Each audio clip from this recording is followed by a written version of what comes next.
Hello and welcome back to my YouTube channel. It's been quite a while since I've last posted. I have just really had no time at all to watch any of the recent Arsenal games. That's been alright on the men's side because I haven't missed too much, though I did miss the game against Fulham last night. That looks like it would have been a massive emotional roller coaster to see Big Gabby out for the season, but also Saka scoring on his very first game back. But that was the only game I missed there. Whereas with the women, I missed two massive games plus a 4-0 win over Crystal Palace. And since I devoted a lot of time to my feelings of frustration and sorrow after the Real Madrid first leg, I feel like I want to at least have a video where I talk about the more positive results that have come. And I already feel kind of embarrassed about the Real Madrid video now that I made because even though I did acknowledge that I was in an emotional state, I still think I probably overreacted there.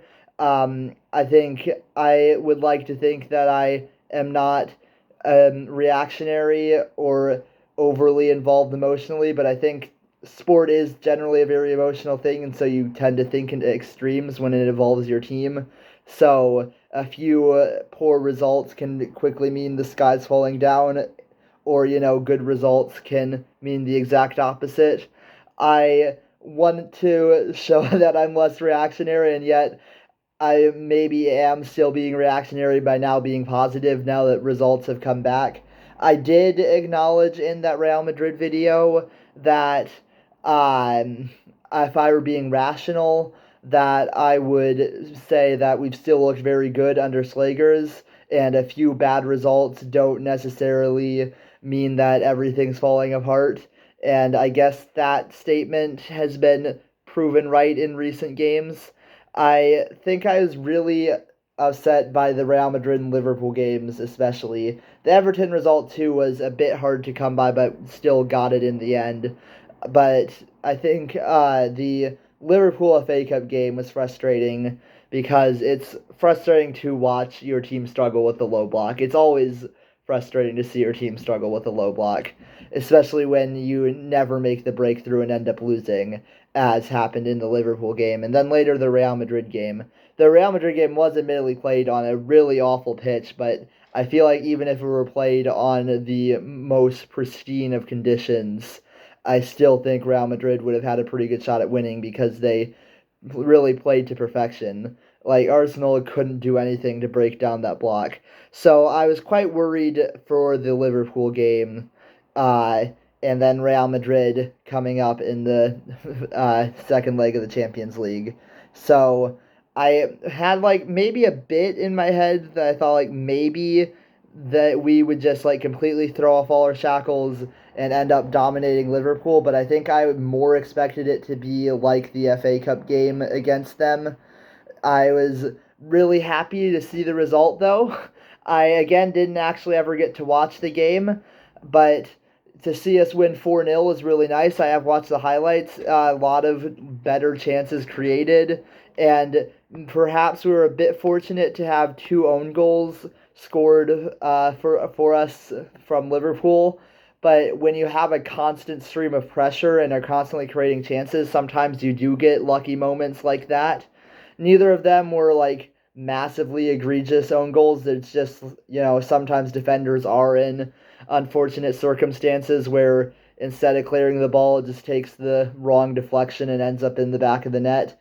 So, unfortunate for Liverpool, but a deserved victory for Arsenal. And after the struggles to break down the low blocks, especially in the Real Madrid and Liverpool games, but also for most of the first half against Everton, that was a very nice change of pace and very relieving. And then it was even bigger in the Champions League semifinal, where Real Madrid did manage to hold us off for an entire half. And at that point, it must have been pretty bleak. I am really sad that I missed this game because I would have gone absolutely insane when those two goals were scored to start the second half. Like I am sad that I missed that. It's a shame there, but I am really glad that we got that going. And in the second half, everything I've read about the game, the highlights I've watched, just seems like a constant stream of pressure. Chloe Kelly did a really good job at unlocking the Real Madrid defense. And Arsenal, from a fairly perilous position of needing at least 2 goals in the second half, ended up scoring 3 and maybe even could have gotten more. Russo was fairly unlucky not to have gotten a hat trick because she had some good finishes that were called offsides. I believe 2 goals were called offsides. But that was a massive result. And from where we were just, the week before, that's a really nice, refreshing turnaround. And all of a sudden, it feels like the season's back on track. I don't know if you've seen the meme that's like, a week ago you texted it's all over, and then last night you sent us text that said we're so back, something along those lines. And that's kind of how I feel right now. I've definitely gone through the emotional whiplash uh, with the Arsenal women recently, but I'm really glad that these results came in. And again, I kind of wish I'd been less pessimistic in the Real Madrid game. I kind of expose myself there for the emotional reactionary state that I was in then, which is too bad. But I'm also really happy. I think I would have been even happier if I had watched the games again. But it's great to see, and we then went and beat Crystal Palace 4-0. Nice, easy win. Another one off the list, and now that leaves us in a really nice position for the end of the season. And I do think finishing second would be a really good sign of improvement.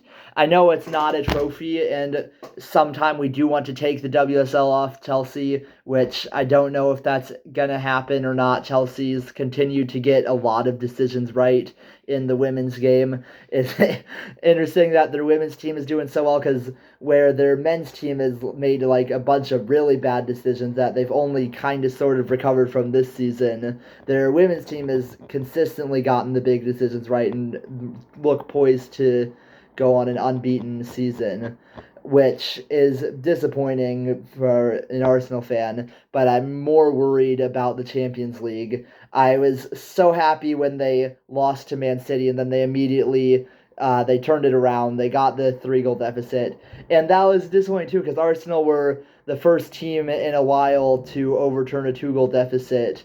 I remember seeing some stat about that. It was special that Arsenal overturned the 2 goal deficit, and then Chelsea did the same thing the very next day. And now Chelsea's still in it. I live in constant fear that they will win a Champions League. But back to Arsenal and the rest of the season now. I Again, I'm aware we're probably not going to win anything unless Chelsea completely fall off a cliff, which I don't think is going to happen in the WSL.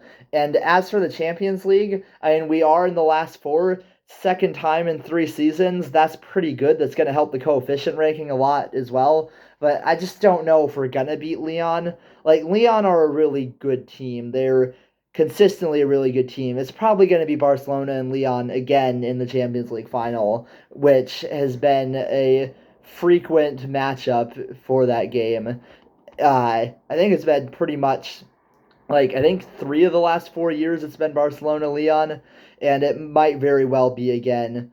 I'm hopeful that we can maybe get a result against Lyon. I mean, a Champions League final would be awesome, but I don't know if I don't know. I said I'm hopeful. Actually, I don't know if my hopes are massively up. I think I'm just ready to enjoy the rest of the season now, because it has been a really good season. So if we get second, that'd be a massive improvement, because we finished third a lot in the past few seasons. And a Champions League semifinal, even if we lose, is a big deal. So I am quite happy with where we're at now. And despite that little blip where I uh, went a bit too far on the edge and went overly negative, uh, this is a pretty good spot to be in, I think, for this season as an Arsenal fan.